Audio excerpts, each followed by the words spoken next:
नमस्कार, मैं हूं संजय शर्मा। आप देख रहे हैं 4 PM न्यूज नेटवर्क। कांग्रेस का घोषणा पत्र क्या आया, भारतीय जनता पार्टी में खलबली मच गई। मेरे दिल्ली के बहुत सीनियर जर्नलिस्ट दोस्त हैं, उन्होंने कहा कि हमने सोचा नहीं था कि कांग्रेस इतना बेहतरीन घोषणा पत्र ला सकती है।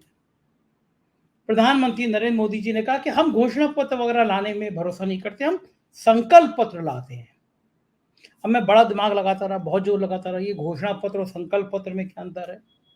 दरअसल भारतीय जनता पार्टी और संघ क्या, मुझे लगता है एक लेबोरेटरी तैयार होती है, एक लेबोरेटरी है, प्रयोगशाला बनी हुई है। उसमें ये सिखाया जाता होगा कि जनता को मूर्ख कैसे बनाया जाना है।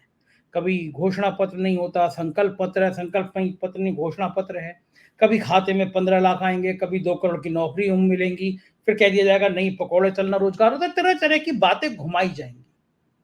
लेकिन कांग्रेस समझती थी कि देश की नब्ज क्या है, अग्निवीर को लेकर कितना गुस्सा है, ये कांग्रेस जानती थी। किसान एमएसपी को लेकर कितना भड़के हुए, ये कांग्रेस जानती थी। 700-800 किसानों की मौत होने के बाद प्रधानमंत्री जी ने कहा मेरी तपस्या में कोई कमी रह गई थी, इसलिए मैं किसानों का बिल वापस लेता हूं। किसानों के अंदर दर्द है, उन्हें एहसास है कि किस तरह उनको अपमानित किया गया, किस तरह उनके लिए शोषण किया गया। तो भारतीय जनता पार्टी समझ रही थी कि इस बार कुछ गड़बड़ हो सकता है, और कांग्रेस उस पर घोषणा पत्र ले आई। राजस्थान में वसुंधरा राजे ने टेम्परेचर बढ़ा दिया है, माहौल का नहीं, जगह का नहीं, बीजेपी का। बताया जा रहा है कि वसुंधरा के समर्थक कई लोग कमर कस के मैदान में आ गए हैं। एक निर्दलीय के यहाँ नामांकन में उमड़ी भीड़ ने पूरे भाजपा खेमे में खलबली मचा दी है। और राजस्थान में जानकार लोग कह रहे हैं कि 8-10 सीटों पर लोचा हो सकता है। एक एक सीट के लाले पड़े हुए हैं, 400 पार के तो सपने हैं, 250-240 तक भी आना मुश्किल हो रहा है। ऐसे मौके पे फिर क्या करेगी भारतीय जनता पार्टी, क्या करेगा एनडीए, इन सब बातों पर हम बात करेंगे अभय दुबे जी से। जाने माने पत्रकार, आप उनको बड़े बड़े टीवी चैनलों में देखते हैं, कई किताबें लिखी हैं और राजनीति का और सामाजिक मनोविज्ञान का बहुत जबरदस्त ज्ञान है। चलते हैं सीधे अभय दुबे जी के पास। आपसे रिक्वेस्ट है, चैनल को सब्सक्राइब करिएगा, ज्वाइन करिएगा। चलते हैं सीधे अभय जी के पास। 4 PM न्यूज नेटवर्क में स्वागत है अभय जी आपका। कांग्रेस ने तो आज बिल्कुल वादों की झड़ी लगा दी, एक के बाद एक बढ़िया बढ़िया वादे, एमएसपी, अग्निवीर और जाने क्या क्या। प्रधानमंत्री जी ने कहा है कि हम घोषणा पत्र वगैरह जारी नहीं करते, हम संकल्प पत्र लेते हैं, और जो संकल्प लेते हैं वो पूरा कर देते हैं। तो आज कांग्रेस के घोषणा पत्र पर और प्रधानमंत्री जी की बात पर आपकी टिप्पणी। देखिए, प्रधानमंत्री ने ये जो कहा है उससे एक अजीब सी समस्या पैदा हो गई है मेरे जैसे व्यक्ति के लिए। मेरा काम तो विश्लेषण करना है, तो मैं ये समझ नहीं पा रहा हूं कि घोषणा पत्र में और संकल्प पत्र के बीच में फर्क क्या होता है।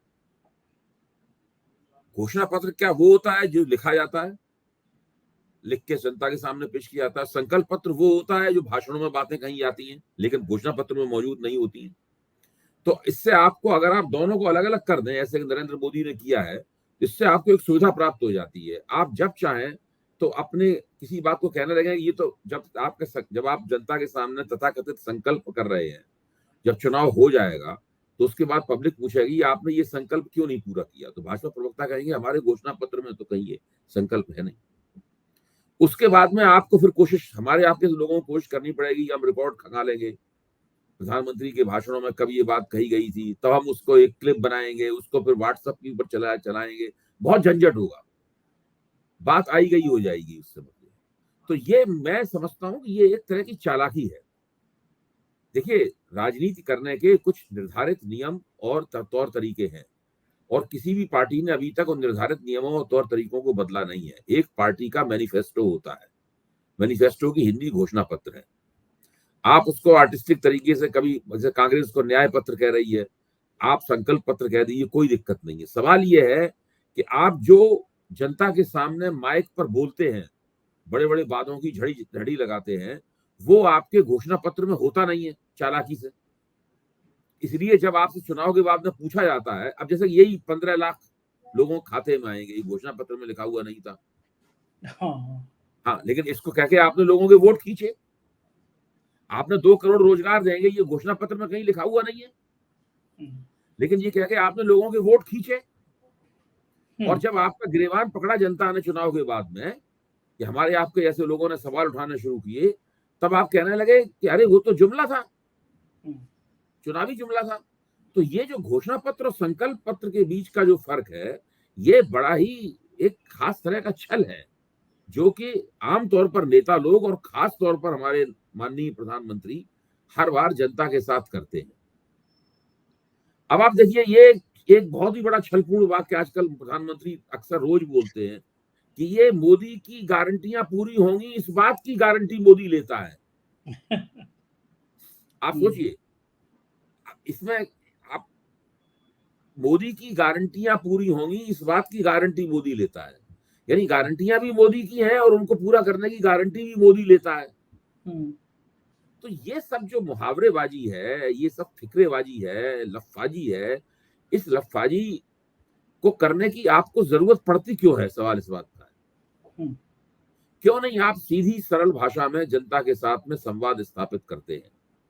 क्यों नहीं आपके घोषणा पत्र में जो लिखा जाता है उसके ऊपर आप ये गारंटी आप कहते हैं कि ये हम सत्ता में आने के 1 साल बाद, 1.5 साल बाद, 2 साल बाद ये बात हम पूरी कर देंगे और उसके बाद हम जनता के सामने आके कहेंगे कि हमने आपसे ये वायदे किए थे, देखो 2.5 साल के अंदर हमने ये वायदे पूरे कर दिए।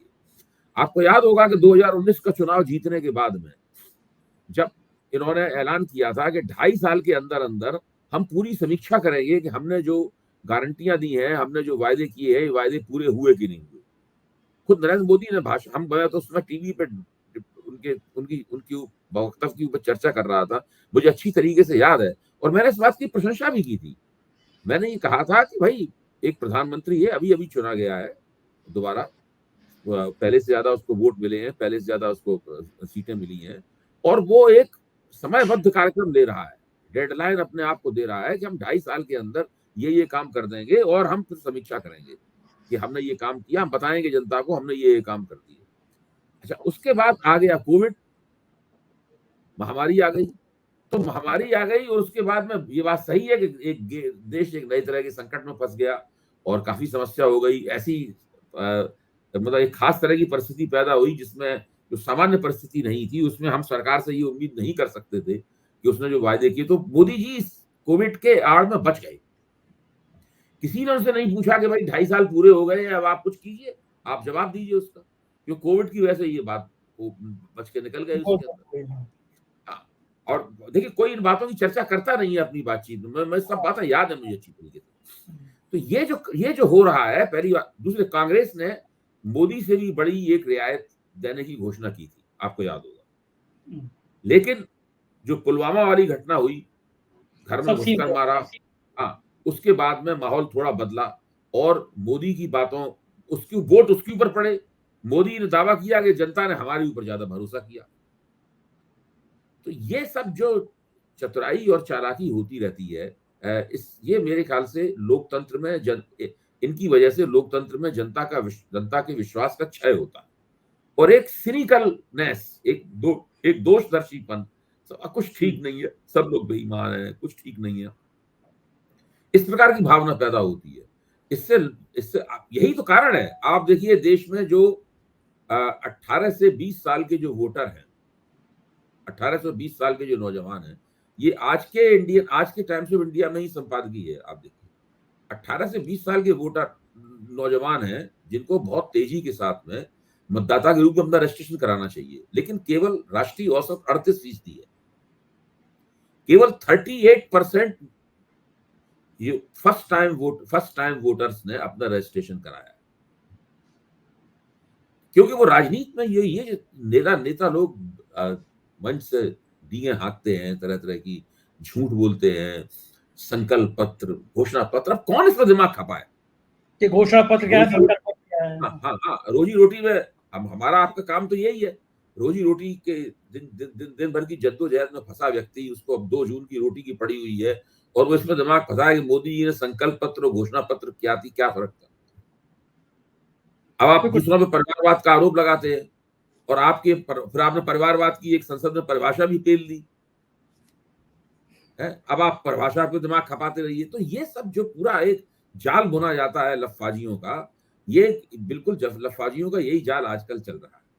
अगर आप इस सब के मुकाबले मैं ये नहीं कह रहा हूं कि अच्छा, कांग्रेस मैं एक चीज पूछूंगा अभय जी, एक चीज यहाँ पे ये पूछूंगा मैं आपसे कि जब वो कहते हैं ये मोदी की गारंटी है, ये गारंटी की गारंटी है, तो उस समय उनको दिमाग में नहीं आता होगा कि जनता ये पूछ सकती है पलट के कि वो 15 लाख कहाँ हैं, वो 2 करोड़ की नौकरियां कहाँ हैं, सबके सिर पे छत कहाँ है? तो प्राइम मिनिस्टर को लगता नहीं होगा कि जनता को तो पता है कि गारंटी पूरी नहीं हुई है, जो मैंने कहा वो असल में झूठ है। इसमें आपकी बात सही है। दिक्कत इसमें क्या है कि मोदी जी से कोई नहीं पूछता, जनता की आवाज मोदी जी तक नहीं पहुंचती।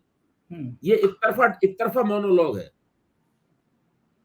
मोदी जी अपनी बात कहते रहते हैं लगातार, भाषणों की शक्ल में, मन की बात की शक्ल में और दूसरे व्याख्यानों की शक्ल में, या बोलते रहे। मोदी जी से कोई पलट के नहीं पूछता।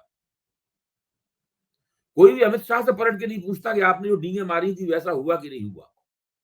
मैं सिर्फ एक छोटा सा आपको उदाहरण दूं कि पिछले पश्चिम बंगाल विधानसभा चुनाव में बीजेपी के सब नेताओं ने डींग मारी कि 200 सीटें आएंगी बीजेपी की। सीटें आई 70 के आसपास। तो किसी ने उनसे नहीं पूछा भाई आप 200 कह रहे थे, इतनी सीटें कम क्यों आई आपकी? तो नाविका कुमार ने उनको एक ट्वीट किया कि उनको अमित शाह के लिए कि ऐसा क्यों हुआ। तो अमित शाह ने उसके बदले में जवाबी ट्वीट किया कि हम इस तरह के लक्ष्य अपने कार्यकर्ताओं के लिए सेट करते हैं। अच्छा, तो जो लक्ष्य अमित शाह ने और नाविका कुमार ने फौरन इस बात को छिपा लिया। उन्होंने अपने टीवी, जब प्रशांत किशोर से उनकी बहस हुई, प्रशांत किशोर ने पूछा आपने आज तक अमित शाह से क्यों नहीं पूछा कि उनकी सीटें क्यों कम आई? देखा था तो मैंने। नाविका कुमार ने कहा कि उन्होंने कहा कि हमने मैं होता तो मैं उनसे पूछता कि आपने ये बात अपने दर्शकों के साथ साझा क्यों नहीं की, श्रोताओं के साथ में, कि वो अपने। अच्छा, दूसरे ये भी बताइए कि जो चीज वो अपने कार्यकर्ताओं के लिए सेट करते हैं उसको आप एम्पलीफाई करके अपने चैनल पे क्यों पेश करते हैं? ठीक बात है। टीवी एंकरों के लिए नहीं उन्होंने सेट किया था लक्ष्य। आप उनको उसको एम्पलीफाई करके क्यों पेश करते हैं? ये तो हालत है इन लोगों की। तो मोदी जी से कोई कुछ नहीं पूछता, अमित शाह से कोई कुछ नहीं। 2 व्यक्ति ऐसे हैं जिनकी कोई जवाबदेही नहीं है किसी की, कोई इनसे कुछ नहीं पूछता। अब मैं आ रहा हूँ कांग्रेस के घोषणा पत्र के ऊपर। अब आप कांग्रेस के घोषणा पत्र पे आइए। कांग्रेस के घोषणा पत्र में पिछली बार भी कांग्रेस का घोषणा पत्र बहुत जोरदार था। इस बार कांग्रेस ने बहुत ही व्यवस्थित तरीके से, मैं ये नहीं कह रहा हूं कांग्रेस अपने घोषणा पत्र की सभी बातों को लागू कर देती है। हम जो घोषणा पत्रों पर चर्चा कर रहे हैं, न्याय पत्र उसका नाम दिया है और गारंटियां दी हैं और समाज के सभी तबकों को स्पर्श करने वाले कार्यक्रम और वायदे उस घोषणा पत्र में दिखाई देते हैं। कई चीजें बहुत आकर्षक हैं। एक तो 30 लाख केंद्रीय स्तर की नौकरियां देने का वायदा। ये जो भाजपा सरकार ने तमाम अग्निवीर वगैरह सब किया है, इसको सब खत्म कर देने का वायदा। हर परिवार की एक महिला को 1 लाख रुपए साल में देने का वायदा। ये सब बहुत महत्वपूर्ण किस्म के वायदे हैं। और ये भी कहा है कि ये जो एक देश एक चुनाव कराने वाली योजना है, हम इसको योजना को खत्म कर देंगे, हम ऐसी कोई योजना नहीं लागू करेंगे। तो ये बहुत ही स्पष्ट रूप से सारी बातें कांग्रेस के घोषणा पत्र में निकल के आई हैं। क्या ही अच्छा होता है कि ये घोषणा पत्र इंडिया गठबंधन का घोषणा पत्र। ठीक बात है, बिल्कुल। आप तो कहते थे हमेशा कि आप बनना चाहिए। पीएम के मंच पे भी मैंने कई बार इस बात को कहा है कि यही घोषणा पत्र थोड़ी सी फोर साइटेडनेस, थोड़ी सी दूरंदेशी अपनाकर योजना बनाकर काम करते तो ये पूरा घोषणा पत्र इंडिया गठबंधन का घोषणा पत्र हो सकता था और इंडिया गठबंधन के तमाम दल इसी घोषणा पत्र के इर्द गिर्द सारे देश में चुनाव लड़ते। तो फिर साफ विपक्ष को दिखाई देता भाई विपक्ष की एकता का तंबू भी बिल्कुल अलग से स्पष्ट रूप से लगा हुआ और भाजपा के तंबू के मुकाबले विपक्ष की एकता का तंबू साफ साफ अपना अपना अपना वोट चमकाता हुआ दिखाई पड़ता। तो विपक्ष का भी एक पूरा नेशनल नैरेटिव उसमें बनता। देखो ठीक कह रहे हैं। अच्छा, ये जो अग्निवीर और जो एमएसपी का गारंटी, इन दो चीजों का अभी जी कितना असर पड़ेगा नौजवानों पे, छात्रों पे और किसानों पे? जो कांग्रेस ने अपने घोषणा पत्र में कहा है कि अग्निवीर योजना बंद कर देंगे, एमएसपी की गारंटी देंगे किसानों को। भाई इस घोषणा पत्र के बाद में जो लोग किसान आंदोलन है, जिन्होंने किसान आंदोलन किया, जिन बिरादरियों ने किसान आंदोलन किया, जिन समुदायों ने किसान आंदोलन किया, जिन प्रदेशों से किसान बड़े पैमाने पर आए, दिल्ली की सीमाओं पर 1 साल तक टिके रहे और अभी फिर उन्होंने किसान आंदोलन किया, उन सबको कांग्रेस को और भाजपा विरोधी उम्मीदवारों को वोट देने चाहिए। क्योंकि एकमात्र कांग्रेस ऐसी पार्टी है, नेशनल पार्टी, राष्ट्रीय पार्टियों में, जो साफ कह रही है कि हम न्यूनतम समर्थन मूल्य की एक कानूनी गारंटी देंगे। ये लोग बहस करने वाले करते रहे कि कानूनी गारंटी देना उचित होगा कि नहीं होगा, लेकिन वो साफ तौर पे कह रही है हम कानूनी गारंटी देंगे, और इससे ज्यादा स्पष्ट तो कोई बात हो नहीं सकती। अब कांग्रेस इस वायदे को करने के बाद अगर सत्ता में आती है, उस वायदे से नहीं फिर सकती, उसको कानूनी गारंटी देनी पड़ेगी। अगर नहीं कानूनी गारंटी देगी तो उसके खिलाफ बड़ा आंदोलन होगा, उसकी बड़ी चीजें लेकर होगी, तो उसका निश्चित रूप से वोटरों के ऊपर उसका असर होना चाहिए। अबे जी, जो राज्य हैं कांग्रेस के, तेलंगाना है, हिमाचल है, कर्नाटक है, वहां पे कितनी गारंटी पूरी की होंगी कांग्रेस ने? उसका इम्पैक्ट पूरे देश भर में जाएगा कि भाई कांग्रेस जो कह रही है ये कर दे रही है, इसका मतलब मकसद साफ है कि भाई देखिए, जो जो ओल्ड पेंशन स्कीम है, हिमाचल प्रदेश का चुनाव कांग्रेस ने उसकी वजह से जीता, मतलब उसका प्रमुख कारण था, तो कांग्रेस ने वहां लागू किया उसको, ओल्ड पेंशन स्कीम को। ऐसा तो नहीं कांग्रेस ने वहां लागू ना किया हो। कर्नाटक में भी कई सारी उन्होंने स्कीमें, गारंटियां हैं, वो लागू की हैं, और आगे भी उसको लागू करेंगे। अभी तक ऐसा कुछ भी नहीं है, और अगर वह नहीं लागू किया होगा तो मुझे नहीं लगता फिर जनता इस बात के लिए कांग्रेस को माफ करेगी, और माफ नहीं करना चाहिए। मेरा मानना है कि जनता को उस मामले में बिल्कुल निर्मम होना चाहिए कि अगर कोई पार्टी अपने वायदे करती है और सत्ता में आने के बाद में उन वायदों को पूरा नहीं करती है, तो उसको वोट नहीं देना चाहिए पब्लिक। इसी तरह भाजपा को भी वोट नहीं देना चाहिए। अब भाजपा ने इसमें एक ये छल निकाल दिया है कि जब संकल्पों की याद दिलाई जाएगी तो घोषणा पत्र की चर्चा करेगी, घोषणा पत्र की याद दिलाई जाएगी तो संकल्पों की बात करेगी। गोल पोस्ट शिफ्ट करते रहते हैं लगातार।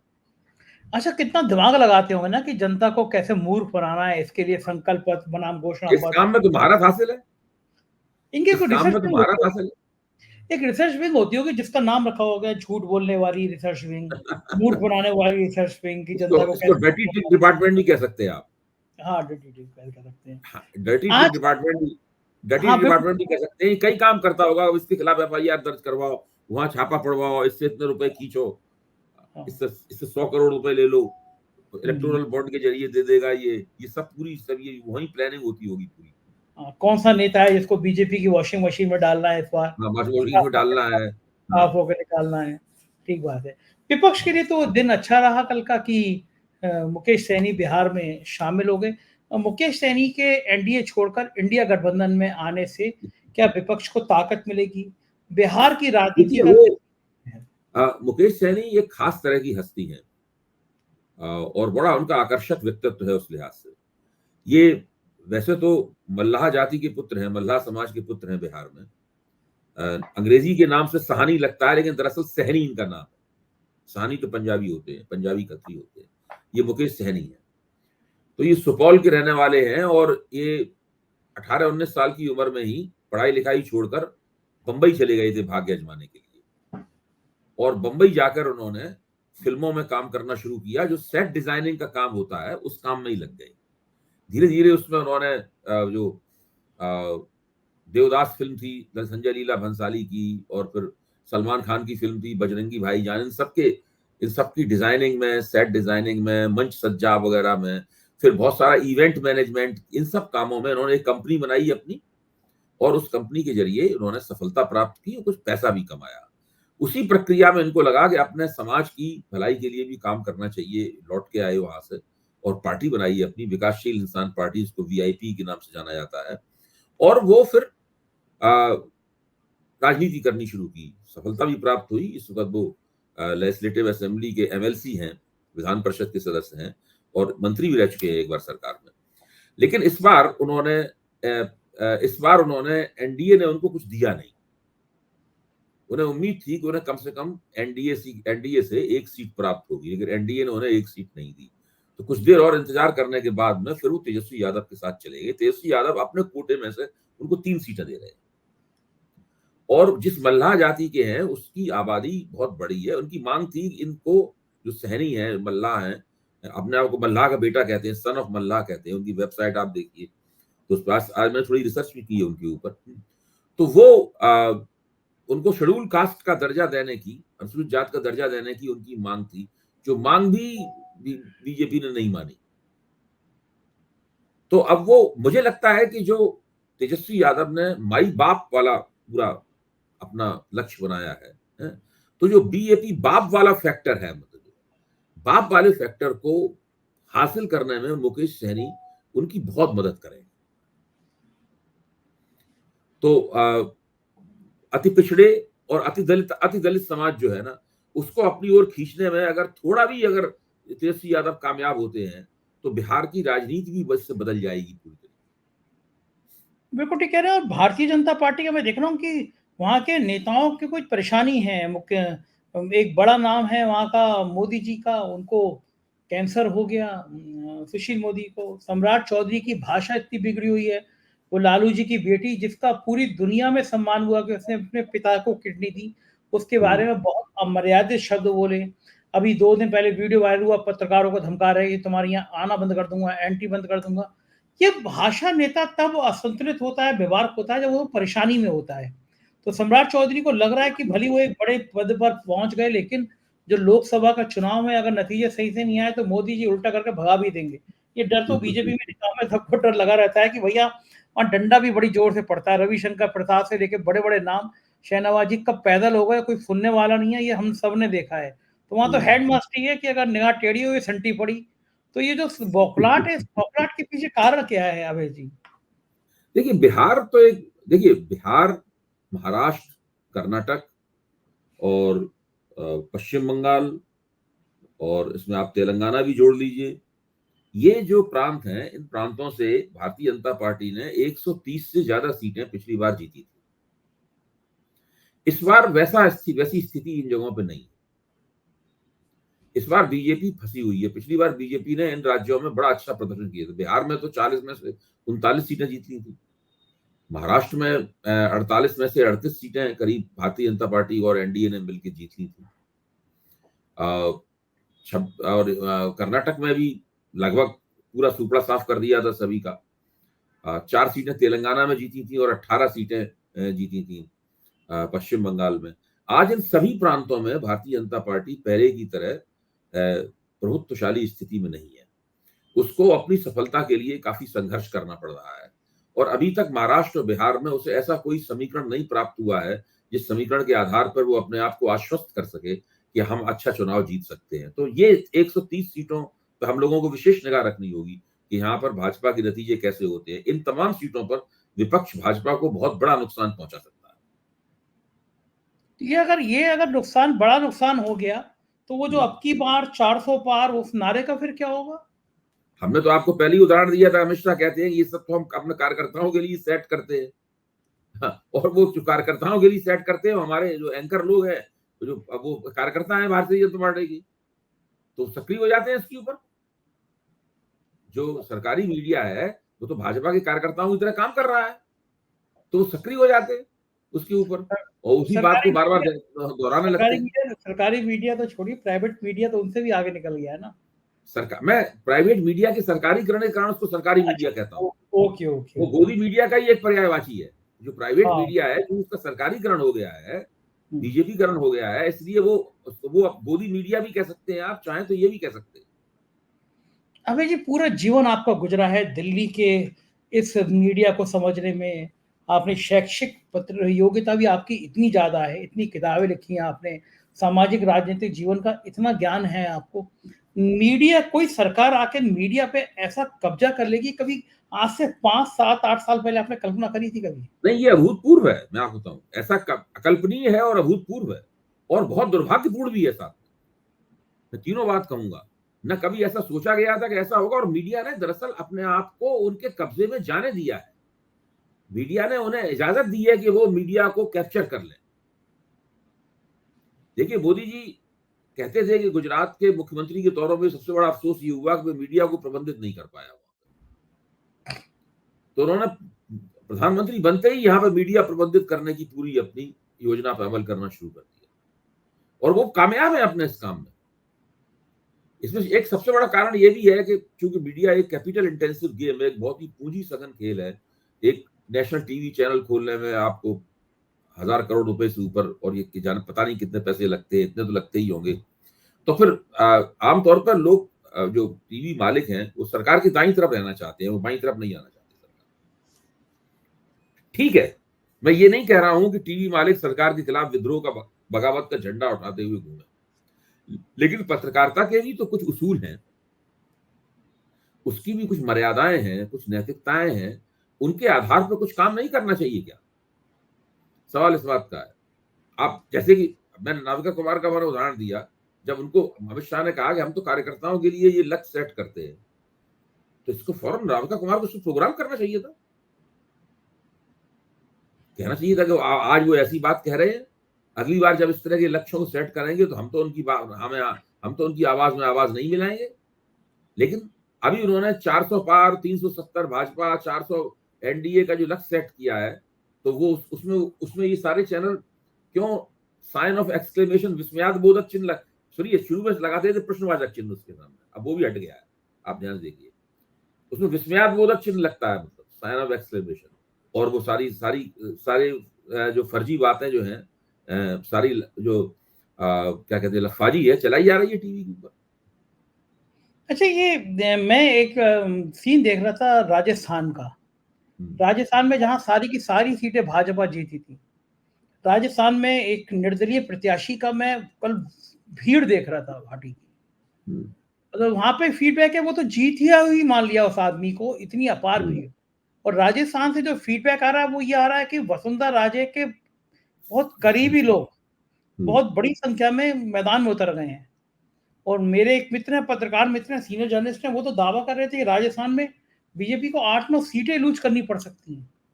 नहीं, मुझे ये सुनकर कोई आश्चर्य नहीं हो रहा है। वसुंधरा राजे के साथ में मोदी जी ने जो सलूक किया है, उसमें कुछ ना कुछ तो वसुंधरा राजे को उन्हें सबक सिखाना ही होगा, वरना वसुंधरा राजे की जो ख्याति है, जिसके लिए हम लोग उनकी प्रशंसा करते हैं, जो उनका जुझारूपन है, वो उसका क्या होगा फिर?